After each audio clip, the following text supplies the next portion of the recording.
est déjà arrivé de vous dire que vous préfériez le football quand vous étiez petit? Est-ce que vous pensez voir moins de matchs qu'auparavant, alors que paradoxalement, l'offre de football est plus importante qu'il y a 20 ans? Est-ce que vous constatez que vos enfants y jouent moins? En somme, pensez-vous que le football pourrait perdre en popularité? Et peut-être d'ailleurs que c'est déjà le cas, que c'est un mouvement en cours et qu'il perd en popularité. C'est une réflexion intéressante qui m'a été soufflée par un abonné qui a la chaîne Corner Canapé. Je vous mets le lien de sa chaîne en description si vous voulez aller regarder ce qu'il fait. Alors ce sont des questions ouvertes au débat et je vais tenter d'y répondre. Mais n'hésitez pas à me donner vos avis en commentaire et étayer tous les arguments que vous voulez en description. Allez, générique.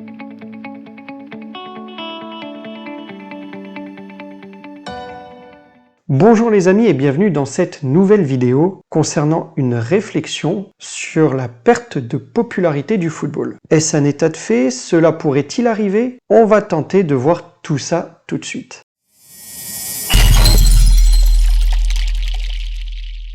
Alors parmi les arguments qui laissent à penser que le football pourrait perdre en popularité, il y a la pratique de ce sport. Quoique nous verrons un peu plus tard, en prenant du recul, que ce n'est pas toujours vrai. Mais de but en blanc, on pourrait constater que les jeunes aujourd'hui trouvent d'autres loisirs qui les détournent du football, ayant accès à d'autres offres ludiques ou vidéoludiques qui n'existaient pas auparavant. Le temps passé devant les écrans notamment détourne peut-être les personnes en réduisant les interactions sociales. Et il y a peut-être moins de jeunes qui fréquentent les city-stades. Regardez autour de vous. Et il faut se dire un truc, un match à FIFA dure 5 à 10 minutes, alors que parfois rester concentré pendant 90 minutes d'un vrai match de Ligue 1 est trop pour un jeune qui s'ennuie. Notre temps de concentration diminue face à l'abondance des offres et la société tout entière privilégie une consommation accélérée des highlights, des actions courtes ou des faits marquants. La chaîne qui vendra à tarif réduit ses matchs pour seulement les 15 dernières minutes du 10 match aura peut-être trouvé un modèle économique qui répond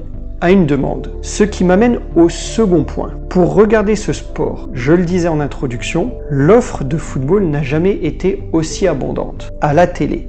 Et pourtant n'a jamais été aussi éloigné de son téléspectateur. Avec la multiplication des diffuseurs privés, et de fait, une difficulté toujours plus croissante d'accéder à du contenu. Il y a des années, on tombait par hasard sur un match de football, puisqu'il était gratuit à la télévision et on pouvait se prendre d'affection pour ce sport.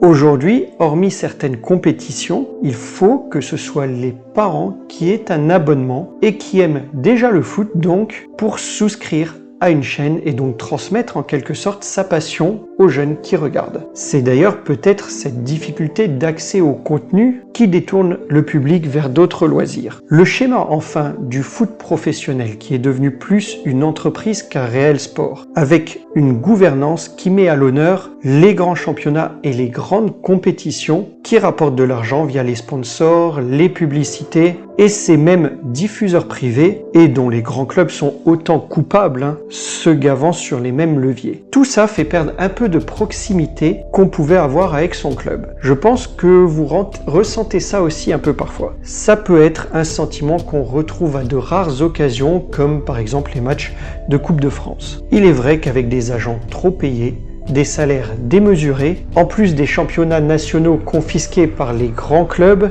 les plus riches, et des transferts hors de prix, ce football est déconnecté des réalités sociales et nous ressemble finalement plus autant qu'il y a 40 ans. C'est sûr que si vous attendez un retour à des valeurs populaires, si on regarde ça sous l'angle économique, eh bien il vaut mieux s'intéresser au curling, tant la mondialisation en cours ne se soucie guère de donner au maillot ou à la ville un rôle majeur. Tous des mercenaires. Voilà, qu'est-ce que je disais? Le foot pourrait perdre en popularité, mais ce n'est pas encore tout à fait le cas.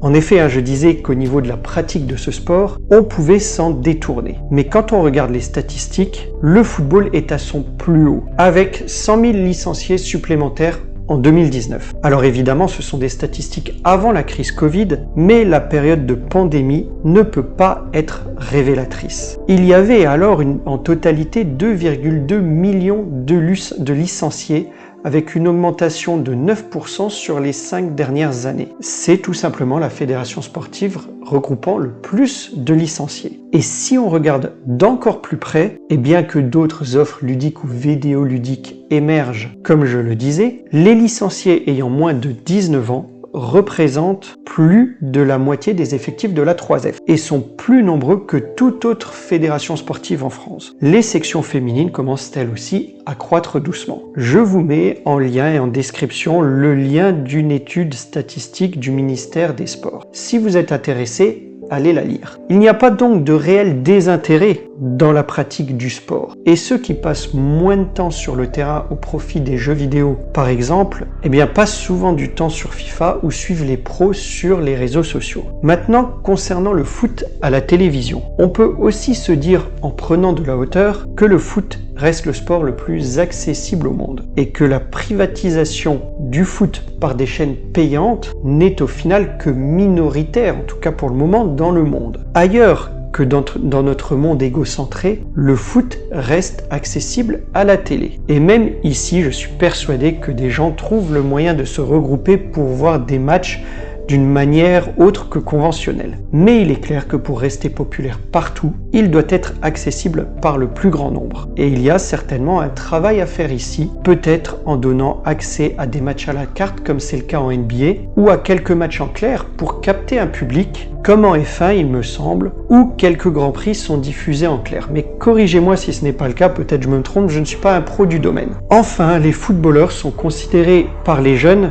comme des héros, des idoles, et les inspirent en cherchant à devenir comme eux. Il n'y a qu'à voir les posters dans les chambres de Ronaldo, de Messi, de Neymar ou encore d'Mbappé, les maillots vendus avec le numéro de son joueur préféré, ou même l'envie de jouer avec les mêmes chaussures. Au final, je ne pense pas que le foot peut perdre en popularité, mais la privatisation, la récupération politique parfois, les joueurs ou même les équipes qui deviennent de véritables panneaux publicitaires, le rendra sans doute moins familial et fédérateur. Mais vous, que pensez-vous de ces arguments et quel est votre avis vis-à-vis de ça? N'hésitez pas à m'en parler dans les commentaires. Quant à moi, ce sera tout pour cette vidéo, j'espère qu'elle vous aura plu. Si c'est le cas, n'hésitez pas à laisser un pouce bleu, liker, partager, commenter, mais surtout apprécier. Et je vous dis à très vite pour une nouvelle vidéo. Portez-vous bien les amis. Au revoir.